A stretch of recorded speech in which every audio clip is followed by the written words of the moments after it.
Welcome to avian clinic. కొన్ని రకాల ఆహారపు అలవాట్లు, కొన్ని రకాల వ్యసనాలతో మన ఆరోగ్యం దెబ్బతింటుందని అందరికీ తెలిసిన విషయమే.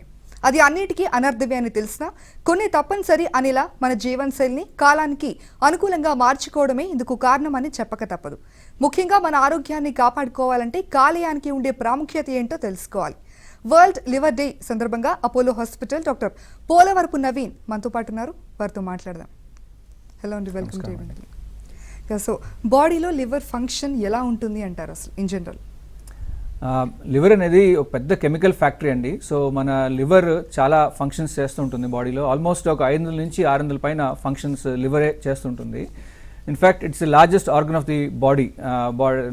లివర్ అనేది సో మనం తిన్న ఆహారం నుంచి, దాని అరుగుదల చేయాల్సిన పద్ధతుల నుంచి, అదే కాకుండా మన బాడీలో టాక్సిన్స్ అన్నీ కూడా ఫిల్టర్ చేయడానికి కూడా పనిచేసేది లివర్. కిడ్నీతో పాటు లివర్ కూడా ఫిల్టర్ లాగా పనిచేస్తుంది అనమాట. సో అది కాకుండా వేరే ప్రోటీన్స్ మనకి బాడీలో ఉత్పత్తి అవడానికి కూడా కారణానికి కూడా లివర్ అని చెప్పుకోవచ్చు అనమాట. సో లివర్ పాడైనప్పుడు మల్టిపుల్ ఆర్గన్స్ అన్ని కూడా డ్యామేజ్ అయ్యి మల్టిపుల్ కాంప్లికేషన్స్ తోటి వస్తూ ఉంటారు. సో లివర్ అనేది చాలా ఇంపార్టెంట్ ఆర్గన్ అది. సో ప్రాబ్లం ఏంటంటే లివర్ తోటి అది ఆల్మోస్ట్ 70 to 80% డ్యామేజ్ అయ్యేంత వరకు అసలు ఏమి సిమ్టమ్స్ రావు అసలు. సో సిమ్టమ్స్ వచ్చేసరికి ఆల్రెడీ బాగా డ్యామేజ్ అయిపోయి ఉంటుందన్నమాట. సో అందుకని లివర్ అనేది చాలా ముఖ్యమైన ఆర్గన్, మనం కాపాడుకోవాల్సిన బాధ్యత అందరికీ ఉంది. ఈ సందర్భంగా world health organisation April 19th అనేది వరల్డ్ లివర్ డే అని ప్రకటించారనమాట. సో దట్ జనాలందరికీ, పబ్లిక్ అందరికీ కూడా లివర్ గురించి అవగాహన రావడం కోసం, అవేర్నెస్ రావడం కోసము ఈ April 19th అనేది స్థాపించారనమాట. అందుకనే మనం డిస్కస్ చేస్తుంది కూడా. ఓకే, సో లివర్ డిసీజెస్ ఎంత కామన్ అంటారు అసలు? లివర్ డిసీజ్ చాలా కామన్గా చూస్తుంటాము. ఇన్ఫ్యాక్ట్ మీకు సింపుల్గా చెప్పాలంటే మనము HIV గురించి చాలా ఫ్రీక్వెంట్గా వింటూ ఉంటాము. సో హెపటైటిస్ బి అనేది ఒక కారణమైన డిసీజ్ లివర్కి కాజ్ చేసే ఒక కారణం hepatitis B. Hepatitis B virus అనేది HIV కంటే 5 రెట్లు more common and 100% more dangerous than HIV and other diseases. Tuberculosis కంటే, టీబీ కంటే కూడా చాలా కామన్గా చూస్తాం హెపటైటిస్ బి. ఇందాక మీకు చెప్పినట్టు ఇవన్నీ కూడా సైలెంట్గా డ్యామేజ్ చేస్తుంటుంది. లివర్ ఇస్ లైక్ లివర్లో వచ్చే డ్యామేజ్ అంతా కూడా సైలెంట్ కిల్లర్ లాగా నడుస్తుంటుంది అనమాట. సో బాగా డ్యామేజ్ ఇంతవరకు తెలిసేసరికి చాలా లేట్ అయిపోతుంది. హెపటైటిస్ బిఏ కాకుండా హెపటైటిస్ సి, ఆల్కహాల్, అట్లా చాలా రకరకాల కారణాలు ఉన్నాయి. ఇవన్నిటి వలన ఏంటంటే లివర్ మీద డ్యామేజ్ అయ్యి దీనివల్ల లాంగ్ స్టాండింగ్ ప్రాబ్లమ్స్ వస్తుంటాయి. సంవత్సరానికి 10 లక్షల పైన మంది ప్రపంచం మొత్తం మీద హెపటైటిస్ బి తోటి చనిపోతుంటారు. ఆల్మోస్ట్ 200 కోట్ల పైన మంది ప్రపంచం మొత్తం మీద ఈ హెపటైటిస్ బి తోటి ఇన్ఫెక్ట్ అయిన వాళ్ళు ఉన్నారన్నమాట. సో అంటే మన 5 మందిలో ఒకరికి కనీసం హెపటైటిస్ బి ఉంటుందన్నమాట. హెపటైటిస్ బి కానీ సి కానీ. సో అంత కామన్ మన హెపటైటిస్ బి అనేది. కానీ మన దాని గురించి ఎక్కువ మాట్లాడుకోము, ఎందుకంటే అది లివర్ సైలెంట్గా డ్యామేజ్ చేస్తుంటుంది. సో మనకి లాంగ్ టర్మ్గా డ్యామేజ్ వరకు తెలియదు కాబట్టి చాలామంది దీని గురించి మాట్లాడుకోరు. ఓకే, లివర్ ప్రాబ్లమ్స్లో సింటమ్స్ ఎలా ఉంటాయి అంటారు? ఎలా గుర్తించవచ్చు? ఇందాక మనం మాట్లాడుకున్నట్టు లివర్ అనేది సైలెంట్ కిల్లర్. సో మనకి డ్యామేజ్ చాలా అయ్యేంత వరకు మనకి సిమ్టమ్స్ ప్రత్యేకంగా కనపడవు. సో ఇనీషియల్ స్టేజెస్లో లివర్ డ్యామేజ్ అయినప్పుడు వెరీ నాన్ స్పెసిఫిక్ సిమ్టమ్స్ అంటే లైక్ వీక్నెస్ కానీ, టైర్డ్నెస్ రావటం కానీ, లేకపోతే మసిల్ మాసిపోవటం, కండపోవటం కానీ, ఎక్కువసేపు పడుకుంటాము, అలాంటి నాన్ స్పెసిఫిక్గా సిమ్టమ్స్ కనిపిస్తాయి. అంటే లివర్కి స్పెసిఫిక్గా ఇది కారణం అనే సిమ్టమ్ లేకుండా వెరీ నాన్ స్పెసిఫిక్గా ఉంటుంది. ఇది ఏ ఇన్ఫెక్షన్ వలన కూడా ఇలాంటి సిమ్టమ్స్ రావచ్చు. అదే లివర్ డిసీజ్ ముదిరిపోయిన తర్వాత, డ్యామేజ్ బాగా అయిన తర్వాత మనకి జనరల్గా కనిపించేది కామెర్లు, రక్తటి వాంతులు, నల్లటి మోషన్ రావటము, పొట్టలో నీరు చేరుకుంటాము, కాళ్ళ వాపులు రావటాలు, అలాగే మత్తు అయిపోవటం, బాగా ఎక్కడ పడితే అక్కడ ఊరికే బ్లీడింగ్ అయిపోవటము. సో ఇట్లాంటి రిస్కులు, ఇట్లాంటి సిమ్టమ్స్ తోటి వస్తుంటారు అనమాట. సో ఈ సిమ్టమ్స్కి వచ్చేసరికి కామెరలు కానీ, రక్తవాంతులు అన్నీ కూడా లైఫ్ థ్రెటనింగ్ ఎమర్జెన్సీస్ అనమాట. సో అప్పటికే లివర్ బాగా ముదిరిపోయి ఉంటుంది. సో మనం ఆ స్టేజ్కి వచ్చిందంటే లివర్ ఆల్మోస్ట్ స్కారింగ్ అంటే సిరోసిస్ స్టేజ్ అంట అనమాట. సో ఎప్పుడైనా కానీ లివర్లో డ్యామేజ్ స్టార్ట్ అయినప్పుడు ఫస్ట్ వాపుతో స్టార్ట్ అయ్యి, ఆ వాపు నుంచి మెల్లింగా ఆ వాపు మీద దెబ్బ పడినప్పుడు దాని స్కార్ ఫామ్ అయ్యి ఫైబ్రోసిస్ అంటాం మెడికల్ టర్మ్స్లో. ఆ ఫైబ్రోసిస్ నుంచి సిరోసిస్కి రీచ్ అయ్యి లివర్ బాగా కుళ్ళిపోయి, పాడైపోయి, దాని తర్వాత మనం కాంప్లికేషన్స్, దాంతోపాటే మనం సిమ్టమ్స్ చూస్తుంటాం. లివర్ డిసీజెస్కి అసలు మెయిన్ రీజన్స్ ఏంటి అంటారు, ముఖ్య కారణాలు? చాలా ఇంపార్టెంట్ క్వశ్చన్ అండి. ఇన్ఫ్యాక్ట్ ఇది ఎందుకంటే ఈ ప్రాబ్లమ్స్ ఏవైతే కారణాలు ఉన్నాయో ఆ కారణాలు తగ్గట్లేదు, ఇంకా పెరుగుతున్నాయి ఈ ప్రపంచంలో. ఫర్ ఎగ్జాంపుల్ మనము ఆల్కహాల్ అనేది, మధుమేహం అనేది, ఆల్కహాల్ అనేది డెఫినెట్గా లివర్ని డ్యామేజ్ చేస్తుందని మనకు తెలుసు. అలాగే ఆల్కహాల్ కంటెంట్ ఈ మధ్య పెరుగుతుంది. పర్టికులర్లీ కోవిడ్ టైమ్స్లో ఇంకా ఎక్కువ ఆల్కహాల్ రిలేటెడ్ లివర్ డ్యామేజ్ అనే కేసెస్ చూస్తున్నాము. అలాగే ఇందాక మీరు చెప్పినట్టు వైరల్ హెపటైటిస్ బి, సి అనే వైరస్లు ఇది మన లివర్లో కూర్చొని లివర్ డ్యామేజ్ చేస్తుంటుంది.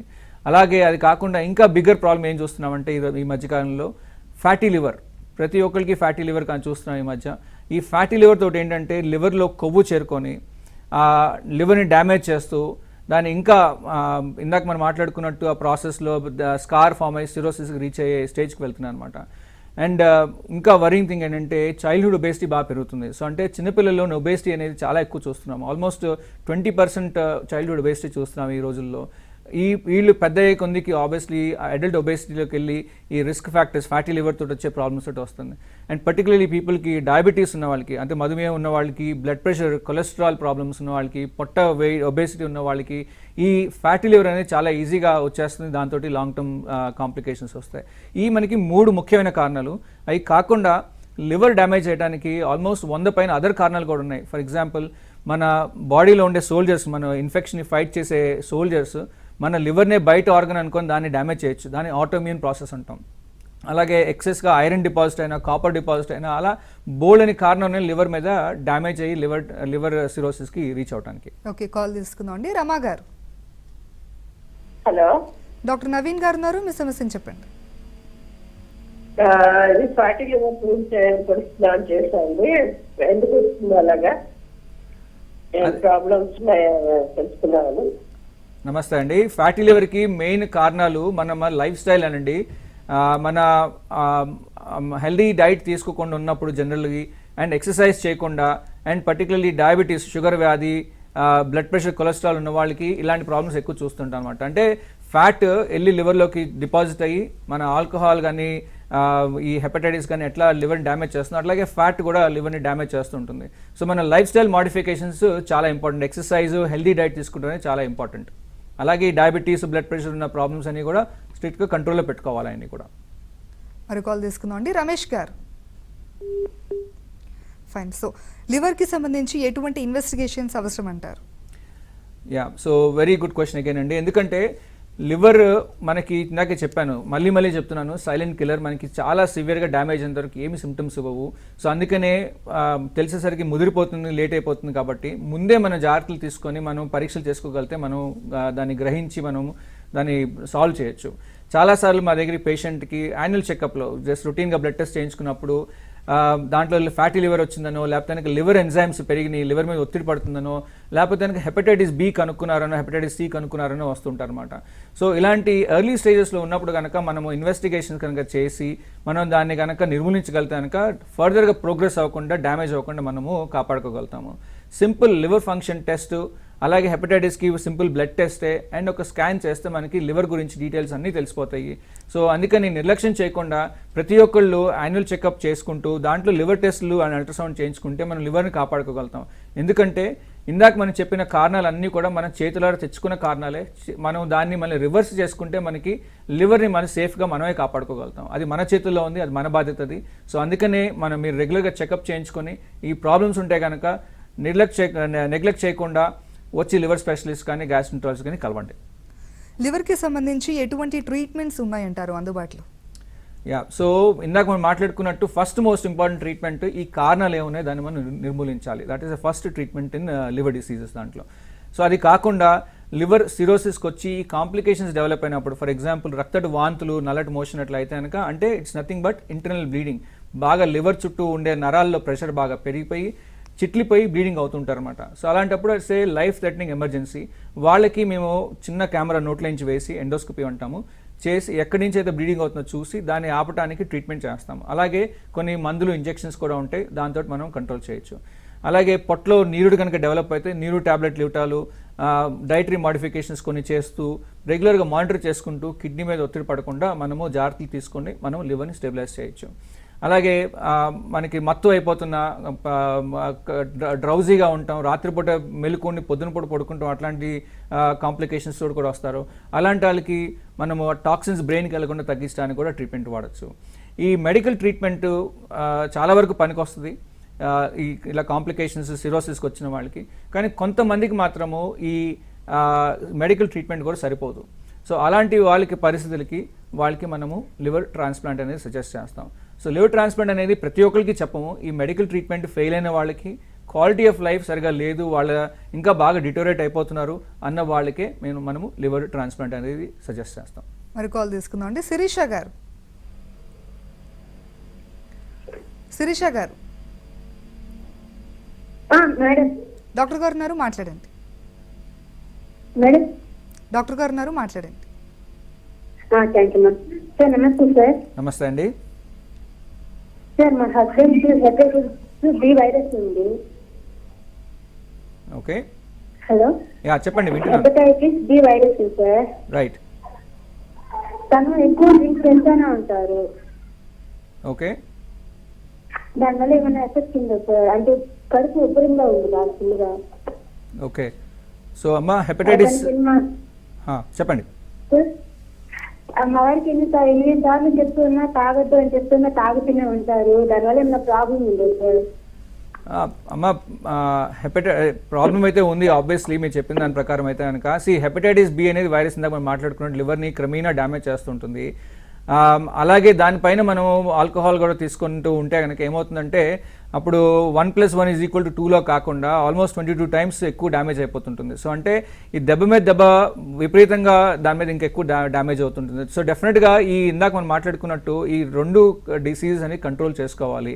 హెపటైటిస్ బి ఏ స్టేజ్లో ఉంది, లివర్ ఎంతవరకు డ్యామేజ్ అయింది అని తెలుసుకోవాలంటే కొన్ని చిన్న పరీక్షలు ఉంటాయి. స్కాన్ ప్లస్ వైరల్ లోడ్ ఎంత ఉందని తెలుసుకుంటాం అనమాట.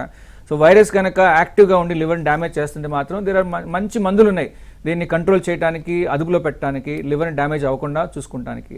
అలాగే ఆల్కహాల్ ఆ కల్పిట్ కూడా మనం తీసేయగలితే కనుక అప్పుడు లివర్ స్టెబిలైజ్ అయ్యి మంచిగా రికవర్ అయ్యే ఛాన్సెస్ ఉంటాయి. అదే మనకి ఇప్పుడు వదిలేసేసి అలాగే డిలే చేసే ఉంటే కనుక మనం ఇందాక మాట్లాడుకున్నట్టు పొట్టలో నీరు చేరుకుంటారు, ఇట్లాంటి కాంప్లికేషన్స్ అన్ని డెవలప్ అవుతాయి. సో ఫస్ట్ మీ హస్బెండ్ని ఇవన్నీ చెకప్ చేయించుకోవాలి, అసలు ఏ స్టేజ్లో ఉన్నామని తెలుసుకోవాలి, మనం ఎంతవరకు రివర్స్ చేయగలుగుతామో చూసుకోవాలి, రివర్స్ చేయలేకపోతే కనుక మనం ఎంతవరకు దాన్ని తగ్గించగలుగుతామో అనేది కూడా మనం చూడాలి. రికాల్ తీసుకుందాం అండి. కృష్ణ గారు, హలో డాక్టర్ గారు ఉన్నారు, మీ సమస్యను చెప్పండి. నమస్కారం అండి డాక్టర్ గారు. నమస్తే అండి, చెప్పండి. మా అబ్బాయికి హెపటైటిస్ బి అని చెప్పారండి 5 సంవత్సరాల క్రితం. అయితే అప్పటి నుంచి కూడా మళ్ళీ మేము ఏ టెస్ట్ చేయించలేదు. ఓకే. మా అబ్బాయికి పెళ్లి చేద్దాం అనుకుంటున్నాము. అబ్బాయి ఏమో నాకు పెళ్ళొద్దు, నాకు ఈ ప్రాబ్లం ఉందే అంటున్నాడు. ఓకే. ఆ విషయంలో మేము ఏం చేయాలో అర్థం కాక కొంచెం అయోమయంగా ఉన్నాం. అసలు పెళ్లి చేయొచ్చా? తప్పకుండా వెరీ గుడ్ క్వశ్చన్ అండి. చాలా కామన్ గా చూస్తాం ఈ ప్రాబ్లం అనేది క్లినిక్ లో. సో ఫస్ట్ హెపటైటిస్ బి అనేది ఫస్ట్ మోస్ట్ ఇంపార్టెంట్ థింగ్, చాలా కామన్ గా చూసే కండిషన్ ఇది. సో భయపడద్దు. ఫస్ట్ మీరు భయపడితే ఇంకా దాని లివర్ మీద ఇంకా డ్యామేజ్ అయ్యి మనకి లేట్ స్టేజ్కి వెళ్తుంది. సో అలా చేయకుండా ఫస్ట్ హెపటైటిస్ని మనం అసలు ఏంటిది, ఏ పరిస్థితిలో తెలుసుకోవాలి. సో మీరు 5 ఏళ్ల క్రితం చెక్ చేయించుకున్నారు. సో డెఫినెట్గా మళ్ళీ ఇంకోసారి హెపటైటిస్ ఏ స్టేజ్ అని తెలుసుకోవాలి. అంటే వైరల్ లోడ్ ఎంత ఉంది, లివర్ మీద ఎంత డ్యామేజ్ అవుతుంది, వైరస్ నిద్రపోతుందా, యాక్టివ్గా ఉండి లివర్ని డ్యామేజ్ చేస్తుందో తెలుసుకోవాలి. ఓకే. సో అవి తెలుసుకుంటే అప్పుడు మనం దానికి ఏం ట్రీట్మెంట్ ఇవ్వాలా లేదా అని తెలుస్తుంది. నా కమింగ్ టు మ్యారేజ్ చేసుకోవచ్చా లేదా అనే దానికంటే ముందు మీకు అసలు ఈ వైరస్ ఎలా సోకుతుందని కూడా మీకు చెప్తాను, జస్ట్ ఐడియా కోసము అండ్ జనరల్ పబ్లిక్ కూడా. సో ముఖ్యంగా 3 కారణాలతోటి ఈ వైరస్ పాకుతూ ఉంటుంది అనమాట, స్ప్రెడ్ అవుతుంది. ఒకటేమో బ్లడ్ టు బ్లడ్ ట్రాన్స్మిషన్ అనమాట. సో అంటే బ్లడ్ ట్రాన్స్ఫ్యూషన్ చేసిన వాళ్ళు, బ్లడ్ ఎక్కించిన వాళ్ళకో, లేకపోతే కనుక రేజర్స్ ఎక్స్చేంజ్ చేసుకున్నా అంటే బ్లడ్ కాంటాక్ట్ అయ్యే ఛాన్సెస్ ఉన్న వాళ్ళకి, బ్రషెస్ అట్లా వాడిన వాళ్ళకి, కంటామినేట్ చేసుకున్న వాళ్ళకి ఇలా ఈ వైరస్ సోకే ఛాన్సెస్ ఉంటుంది. అది కాకుండా సెకండ్ కారణము సెక్షువల్ ట్రాన్స్మిషన్ అనమాట. So any body fluid contact sexual transmission తోటి కూడా అయ్యే ఛాన్సెస్ ఉంటుంది. మూడోది మదర్ నుంచి బేబీకి అనమాట. సో అంటే మదర్కి హెపటైటిస్ బి ఇన్ఫెక్షన్ ఉంటే కనుక బేబీ కూడా పాకే ఛాన్సెస్ ఉంటుందన్నమాట. అది మెయిన్గా డెలివరీ టైంలోనే ఆ ట్రాన్స్మిషన్ అయ్యే ఛాన్సెస్ ఉంటుంది బేబీకి. సో జనరలీ ఈ 3 కారణాలతోటి హెపటైటిస్ బి అనేది పాకుతుంటుంది. సో ఇందాక మాట్లాడుకున్నట్టు సెకండ్ కారణం సెక్షువల్ ట్రాన్స్మిషన్ నుంచి కూడా హెపటైటిస్ బి వస్తుంది. కాకపోతే మనం ముందే కనుక మన వైరస్ లోడ్ కంట్రోల్లో పెట్టుకొని మన అదర్ పార్ట్నర్కి అంటే వైఫ్ కానీ హస్బెండ్ కానీ ఎవరైనా కానీ వాళ్ళకి కనుక చెక్ చేయించుకుని హెపటైటిస్ బి వైరస్ లేకపోతే కనుక వ్యాక్సినేషన్ వేయించుకుంటే కనుక వాళ్ళ ప్రొటెక్షన్ వస్తుంది. సో మనం 2 రకాలుగా కూడా మన ఇంకొకరికి పాకకుండా, అలాగే తర్వాత ఫ్యూచర్లో వచ్చే బేబీకి కూడా రాకుండా మనం ప్రొటెక్ట్ చేసుకోగలుగుతాం. సో వైరల్ లోడ్ మనది కంట్రోల్ చేసుకొని వాళ్ళకి కనుక వ్యాక్సినేషన్ ఇచ్చి మంచి ప్రొటెక్షన్ ఇస్తే కనుక ట్రాన్స్మిషన్ రేట్ అనేది చాలా చాలా తగ్గిపోతుంది. అండ్ మ్యారేజ్ చేసుకోవడానికి దీనికి అసలు ఎటువంటి ప్రాబ్లము లేదు.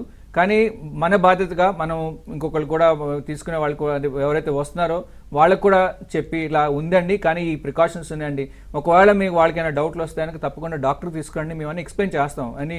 ఈ ఇన్ఫర్మేషన్ అనేది చాలా ఇంపార్టెంట్. చాలామంది తెలియక ఏంటంటే దాసేసి ప్రాబ్లమ్స్ పెట్టుకొని వాళ్ళకి వ్యాక్సినేషన్ ఇవ్వకుండా వాళ్ళకి రిస్క్ ఎక్స్పోజ్ చేయడం అట్లాంటివి జరుగుతుంటుంది. సో అలా కాకుండా మన సోషల్ రెస్పాన్సిబిలిటీ తీసుకొని మనం దీని గురించి ఎంత తెలుసుకుంటే అంత మంచిది. అలాగే వాళ్ళకు కూడా మన నాలెడ్జ్ ఇచ్చి మనం కాపాడుకుంటే మనకి సేఫ్గానే ఉంటుంది.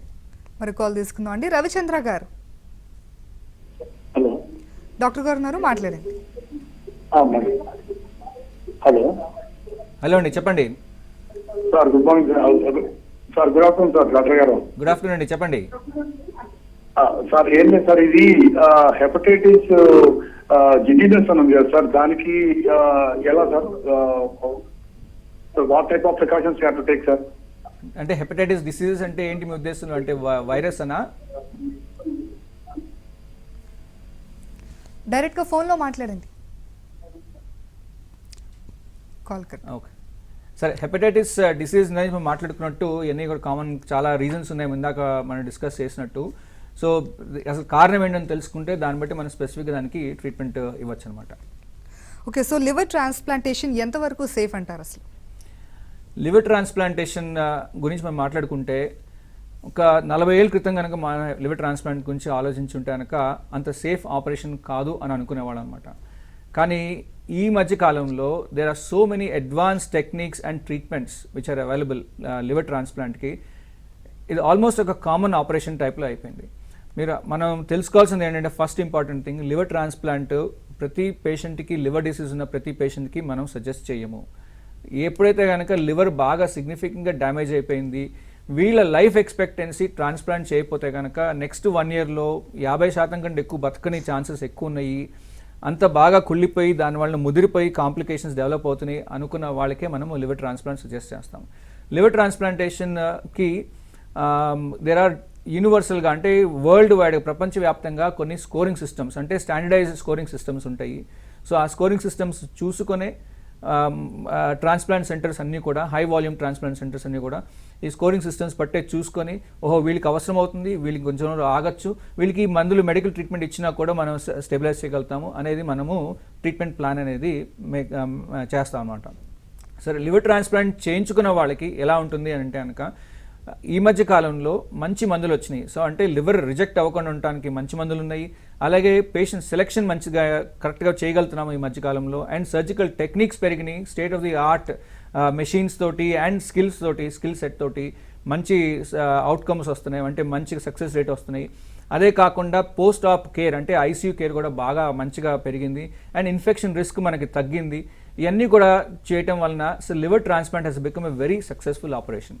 సో ఎంత అంటే సింపుల్ ఎగ్జాంపుల్ చెప్పాలంటే, సో ఈ ఇందాక మీకు చెప్పినట్టు ఆ 1 year కూడా బతకని ఛాన్సెస్ 50% కూడా లేని వాళ్ళకి మనము 20, 30, 40 years ఆఫ్ గుడ్ లైఫ్ ఇవ్వగలుగుతామంటే లివర్ ట్రాన్స్ప్లాంట్ అంటే it's a huge difference in terms of treatment success rate అనమాట.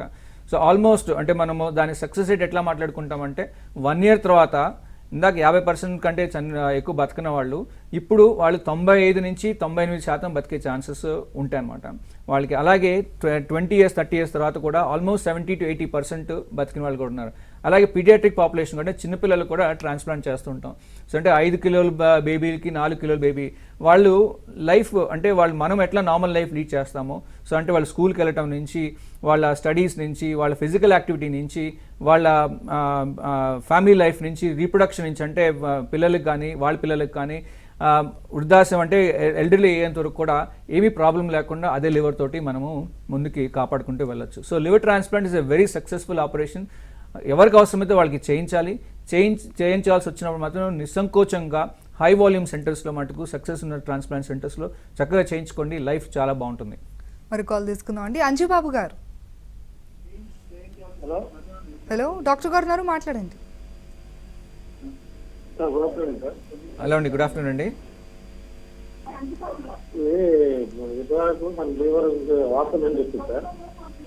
సారీ మళ్ళీ గట్టిగా చెప్పరా ఇంకొకసారి వినిపించలేదు.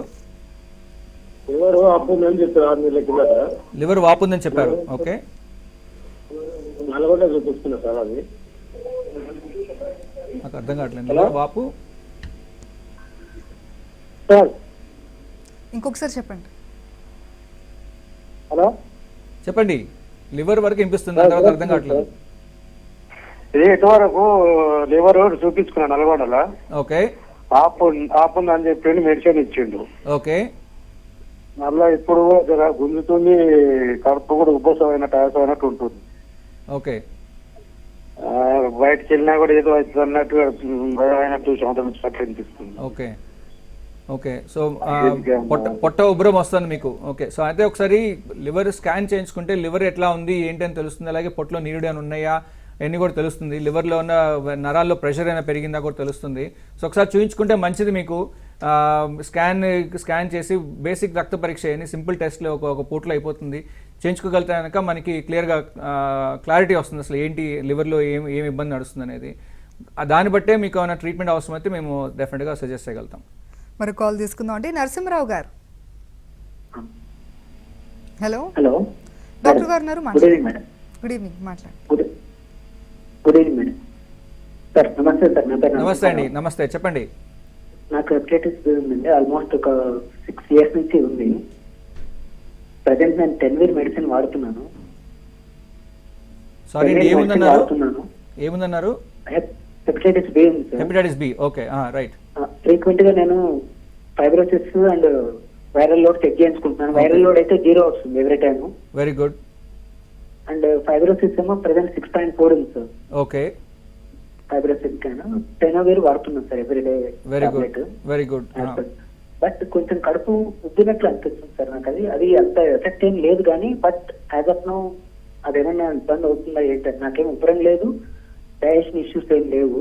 ఓకే, కానీ అప్పుడప్పుడు అనిపిస్తుంది కడుపు అంటే పొట్ట వచ్చినట్లు అనిపిస్తుంది. Okay, right right right. దానివల్ల ఏమన్నా ఎఫెక్ట్ వస్తుందా ఏంటి అని సార్. సో మీరు చెప్పినట్టు హెపటైటిస్ బి వైరల్ లోడ్ చక్కగా రెగ్యులర్గా చెక్ చేయించుకుంటున్నారు, కంట్రోల్లో ఉంటుంది. అండ్ అలాగే మీరు బ్లడ్ టెస్ట్ అని కూడా చేయించుకుంటున్నారు. అండ్ స్కారింగ్ కూడా, ఫైబ్రోసిస్ కూడా ఎక్కువ లేదంటున్నారు. So which means me virus అదుపులో ఉంది, కంట్రోల్లో ఉంది. అండ్ చక్కగా మందులతోటి దాన్ని సైలెంట్ చేయగలిగాము.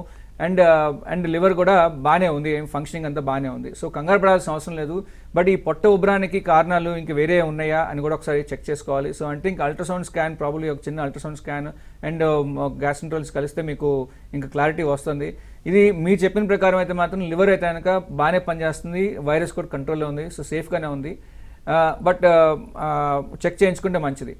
హెపటైటిస్ బి తోటి వెరీ వెరీ రేర్గా, అంటే మీకని కాదు, జస్ట్ మీ టాపిక్ ఇచ్చారు కాబట్టి చెప్తున్నాను నేను, మీకు కంగారు పడాల్సిన అవసరం లేదు. హెపటైటిస్ బి వలన కూడా ఫ్యూచర్లో లివర్ క్యాన్సర్స్ వచ్చే ఛాన్సెస్ ఉంటాయి. సో అందుకనే హెపటైటిస్ బిని కంట్రోల్ చేసుకోవడం చాలా ఇంపార్టెంట్. అలాగే రెగ్యులర్గా బ్లడ్ టెస్ట్ చేయించుకొని, లివర్ కూడా స్కాన్ చేసుకొని, అట్లాంటి ప్రాబ్లమ్స్ ఏం లేకుండా కూడా మనము చెక్ చేయించుకుంటూ ఉండాలి. మరి కాల్ తీసుకుందాం అండి. మురళి గారు, నమస్తే అండి, గుడ్ ఆఫ్టర్నూన్. సార్ నా పేరు మురళీ సార్, మా విజయనగరం. నాకు లాస్ట్ టైం నేను చెక్ చేయించుకునేటప్పుడు నాకు ఫ్యాటీ లివర్ గ్రేడ్ 1 అని చెప్పారు సార్. ఓకే అండి. అదేమైనా కొంచెం డేంజరస్ సార్ మనకి గ్రేడ్ 1 ఫ్యాటీ లివర్ అనేది? యా, సో ఫ్యాటీ లివర్ ఇందాక మీరు ప్రోగ్రామ్ ముందు చూసుంటే కనుక చెప్పాను అంతకుముందు ఫ్యాటీ లివర్ గురించి. సో ఫ్యాటీ లివర్ అంటే ఏం లేదు, కొవ్వు లివర్లోకి ఎక్కువ డిపాజిట్ అవడం వలన మనకి ఫ్యాటీ లివర్ వస్తుంటుంది అనమాట. ఈ కొవ్వు మనకి ఎలా ఆల్కహాల్ లివర్ని ఎట్లా డ్యామేజ్ చేస్తుంది, అట్లాగే ఈ కొవ్వు కూడా లోపల వాపు కాజెస్, ఇన్ఫ్లమేషన్ కాజెస్, ఆ ఇన్ఫ్లమేషన్ నుంచి ప్రోగ్రెస్ అవుతుంటుంది అనమాట. స్కారింగ్, సిరోసిస్ రీచ్ అయ్యే ఛాన్సెస్ ఉంటుంది. సో మనం ఇప్పుడే మీకు గ్రేడ్ 1 అన్నారు కాబట్టి ఇంకా మీ చేతిలో ఉంది. చక్కగా మీరు diet and life style changes మనం చేసుకోగలిగితే కనుక, అంటే ఏమీ లేదు, హెల్దీగా తింటాం, బ్యాలెన్స్డ్ డైట్లో తింటాం. బ్యాలెన్స్ డైట్ తింటూ రెగ్యులర్గా ఎక్సర్సైజ్ చేస్తూ ఉంటే కనుక ఈ ఫ్యాటీ లివర్ ప్రాబ్లం అనేది తగ్గిపోతుంది. అలాగే మీకు ఏమైనా రిస్క్ ఫ్యాక్టర్స్ లైక్ బీపీ కానీ, షుగర్ కానీ, కొలెస్ట్రాల్ ప్రాబ్లమ్స్, ట్రైగ్లిజరైడ్స్ అట్లాంటివి ఏమైనా ఉన్నా కానీ అవి కూడా అదుపులో పెట్టుకుంటే కనుక ఫ్యాటీ లివర్ అనేది తగ్గిపోతుంది. కంగారు పడాల్సిన అవసరం లేదు, ప్రాణానికి ప్రమాదం ఏమీ కాదు ఫ్యాటీ లివర్ అనేది. కాకపోతే it is like an alarm for you. ఇది మనం లైఫ్ స్టైల్ మార్చుకోవాలి అనే ఒక అలార్మ్ ఇస్తుంది అనమాట. దాన్ని మనం కనుక గ్రహిస్తే కనుక మీకు హెల్తీగా ఉంటుంది liver. Right, thank you doctor గారు, లివర్ ప్రాబ్లమ్స్కి మంచి పరిష్కార మార్గాలు చెప్పినందుకు. Thank you. ఇది వాళ్ళ ABN clinic. Keep watching ABN Andhra Jyothi.